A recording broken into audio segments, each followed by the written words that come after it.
ടീനേജേഴ്സിനും വേണ്ട ഒരു കുർത്തിയൊക്കെ. ഇത് ഒരു ടീനേജേഴ്സിനൊക്കെ വെയർ ചെയ്യാൻ പറ്റിയ നല്ലൊരു കുർത്തിയാണ് കേട്ടോ. അത് നമുക്ക് അഫോർഡബിൾ പ്രൈസിൽ തന്നെ വെയർ ചെയ്യാം. അതുപോലെ ഈ മെറ്റീരിയൽ ആയാലും വളരെ സോഫ്റ്റ് ആയിട്ട് കിടക്കുന്ന മെറ്റീരിയൽ. ചില ലൂസ് ഉണ്ടെങ്കിലും നമുക്കിത് പ്രോബ്ലം ഇല്ല. എന്നാന്ന് വെച്ചാൽ ഈ യോക്ക് പോർഷനിൽ ഇങ്ങനെ എലാസ്റ്റിക്കാ വന്നിരിക്കുന്നത്. ഇതുണ്ടോ, നന്നായിട്ട് ഇതിങ്ങനെ വലിഞ്ഞു നിൽക്കും, ബോഡിയോട് ചേർന്ന് കിടക്കും. പക്ഷെ നല്ല ഭംഗിയായിട്ടും കിടന്നോളും. ഇതിന്റെ നെക്കില് ഒരു ചെറിയൊരു വീക്കട്ടൊക്കെ വന്നിട്ടുണ്ട്. ഇതിന്റെ റേറ്റ് വരുന്നത് 785 ആണ്. വിത്ത് ലൈനിങ്ങും വന്നിട്ടുണ്ട്. ഈ സ്കേർട്ട് ഭാഗത്ത് ഇവിടെ ചെറിയൊരു ഫ്രില്ലൊക്കെ ആയിട്ട് നല്ല ഭംഗിയായിട്ട് കിടക്കുന്ന ഒരു കുർത്തി എന്ന് പറയാൻ പറ്റില്ല, ചെറിയൊരു ഫ്രോക്ക് എന്ന് വേണമെങ്കിലും പറയാം. ഇതിന്റെ ഡിഫറെന്റ് കളേഴ്സ് ഉണ്ട്. അപ്പൊ ഇതിന്റെ അളവുകൾ XL, അതുപോലെ മീഡിയം, ലാർജ് ഈ അളവുകളിലൊക്കെയാണ് വന്നിരിക്കുന്നത്. അപ്പൊ നമുക്കത് ഓരോന്നായിട്ട് കാണാം. ഇതാണ് ഇതിന്റെ മറ്റൊരു ഷെയ്ഡ്. ഇതിന്റെ പ്രത്യേകത കണ്ടോ, ഇതിങ്ങനെ സ്ട്രെച്ചബിളാണ്.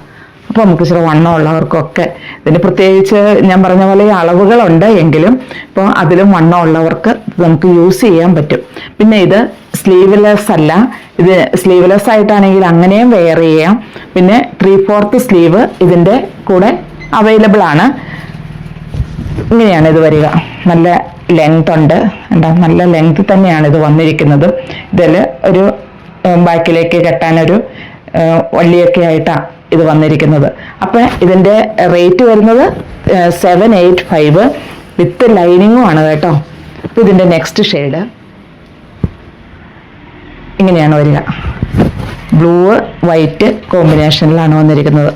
ഞാൻ പറഞ്ഞതിൻ്റെ അളവുകൾ XL, ലാർജ്, മീഡിയം ഈ അളവുകളാണ് വന്നിരിക്കുന്നത്. എങ്കിലും ഇത് കണ്ടോ, ഇതിൻ്റെ ഈ ഭാഗത്ത് ഇങ്ങനെ ഇത് നന്നായിട്ട് സ്ട്രെച്ചബിളാണ്.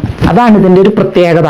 അപ്പോൾ ഇച്ചിരി വണ്ണം ഉള്ളവർക്കും വണ്ണം കുറഞ്ഞവർക്കും ഒക്കെ നമുക്കിത് യൂസ് ചെയ്യാൻ പറ്റും. ഡെയിലി വാഷ് ചെയ്ത് യൂസ് ചെയ്യാവുന്ന നല്ലൊരു ഫ്രോക്ക്. 785 നല്ലൊരു ഫ്രോക്ക്. അപ്പോൾ തന്നെ ബാക്കിലേക്ക് ടൈ ചെയ്യാം. ഇങ്ങനെയാണ് വന്നേക്കണം, സോഫ്റ്റ് ആയിട്ട് കിടന്നോളും. അപ്പോൾ ഇതിലേതാ വേണ്ടതെന്ന് വെച്ചാൽ താഴെ കാണുന്ന നമ്പറിലേക്ക് ഒരു സ്ക്രീൻഷോട്ട് അയക്കുക.